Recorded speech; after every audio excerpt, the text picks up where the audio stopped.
What's up, YouTube? Capital G here. Going to do another episode of It's Broken. Today, we're going to talk about Ultimate Offering. Now, when you think about Ultimate Offering, the first thought in most people's mind is one word: gadgets.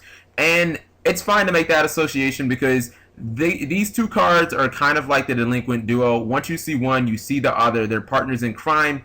And that's what's most associated with the card as far as on competitive level play.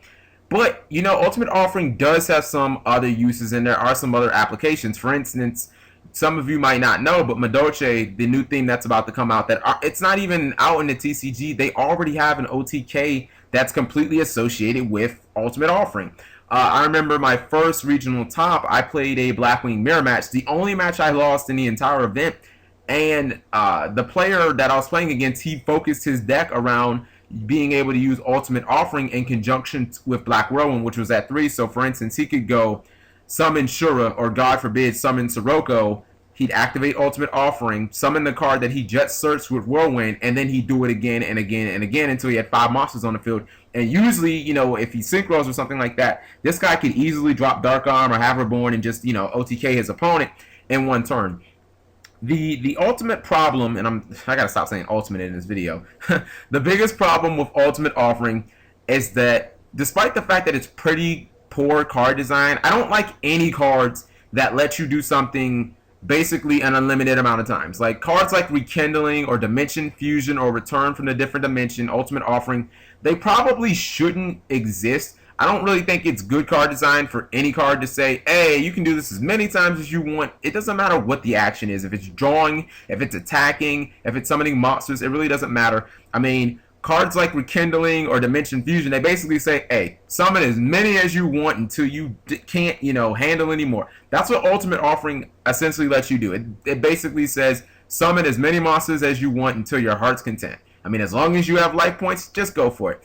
And, like, I don't think that the card will or has ever been used the way that Konami intended on. And why should it? Because there aren't any practical ways to use Ultimate Offering in the way that Konami designed it. Konami probably designed it with a anime type situation for its primary use. For instance, you summon a monster, your opponent negates the summon, and then you just say, well, activate Ultimate Offering, summon another monster. But that's not how this card is played if you've ever played with it or against it on a competitive level. I mean, the card pretty much has one key application.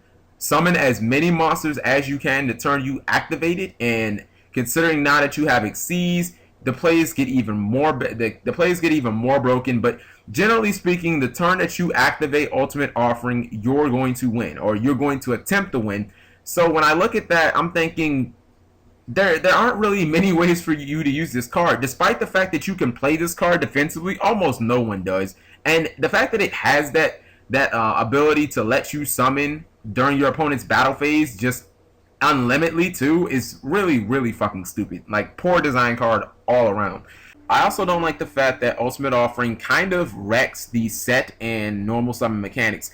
These are actions that are supposed to be limited to once per turn because, for all intents and purposes, they're the core of what you're going to offensively do during that turn. They're what make up your entire play, and they're supposed to be the most important summon because just about any deck can do this action at any given time. Unlike the special summon where sometimes you have to meet, you know, a bunch of different conditions which aren't easily obtained or aren't easily met. And it's not like Konami just released a plethora of anti-normal summon and set cards. But when you look at special summoning, I mean, granted, you can do it an unlimited amount of times. I mean, Konami has made cards that completely exterminate the special summon ability. Cards like Royal Oppression, Vanity Scene, Vanity's Emptiness, I could go on and on and on.